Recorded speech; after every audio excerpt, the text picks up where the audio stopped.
হাজিৰা নাচাকো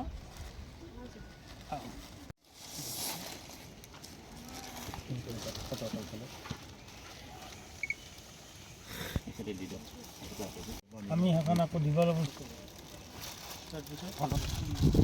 মই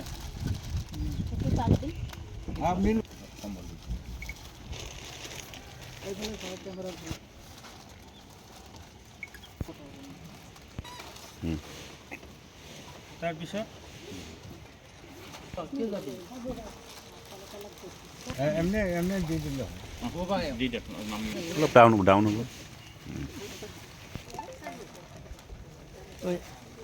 আমি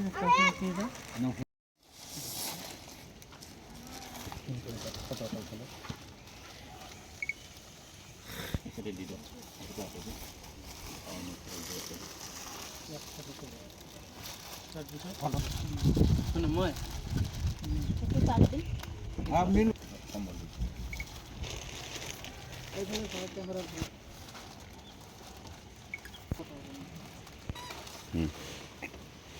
তাৰপিছত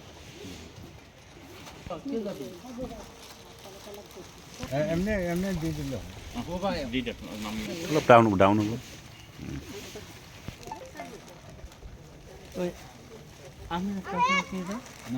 আমি জনকল্যাণকামী মানৱতাবাদী সমাজৰ তৰফৰ পৰা আজি বঙাইগাঁও চিৰাং ডিষ্ট্ৰিক্টত আমি যি এৱাৰনেছ প্ৰগ্ৰেমৰ জৰিয়তে আমি সমাজৰ যিখিনি পিছপৰা শ্ৰেণী গৰীব দুখীয়া তেখেতসকলক আমি যি ঠাণ্ডাৰ ছিজনৰ যিটো আমি কম্বল আৰু চুৱেটাৰ হওক বা গৰম চাউল হওক তেখেতক আমি বিতৰণ কৰাৰ কাৰণে যি সজাগতামূলক সভা কৰি সকলো ৰাইজৰে ইয়াৰে সহায় সহযোগিতা কামনা কৰি আমি আমাৰ এই NGOৰ তৰফৰ পৰা আমি বিতৰণ কৰিলোঁ। গতিকে ইয়াৰ পিছত আমাৰ আকৌ নেক্সট আৰু এটা আমি ইয়াতে প্ৰগ্ৰেম কৰিম, সেইটো হ'ব আমাৰ মানে সজাগতামূলক যিটো ফ্ৰী হেল্থ চেকআপ, সেইটো আমি ইয়াত কৰাৰ কাৰণে আমি ইয়াত বঙাইগাঁও ডিষ্ট্ৰিক্টত যিখন নতুন কমিটিয়ে গঠন কৰাৰ কাৰণে আমি ইয়াতে আলোচনা হ'ব।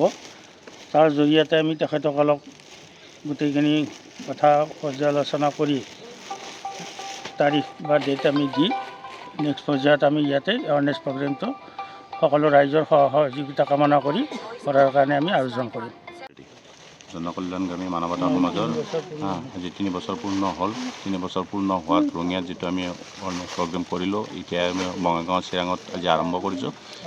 এইটো যেতিয়া আমি তৈয়বুৰ ৰহমান ডাঙৰীয়া যোগাযোগ কৰি আমি চিৰাঙত যিটো আগভাগ ল'লোঁ, গৰীবৰ কাৰণে যিটো আমি কম্বল চুৱেটাৰ চল এইবিলাক দিয়াৰ কাৰণে কৰিছোঁ। আৰু ইয়াতে আৰু প্ৰগ্ৰেম এটা কৰাৰ কাৰণে আমাৰ আশা আছে, ইয়াৰে মানুহৰ লগত লগ হৈ কমিটিখন কৰি আমি তাৰমানে হেল্থ চেকআপ এটা কৰিম।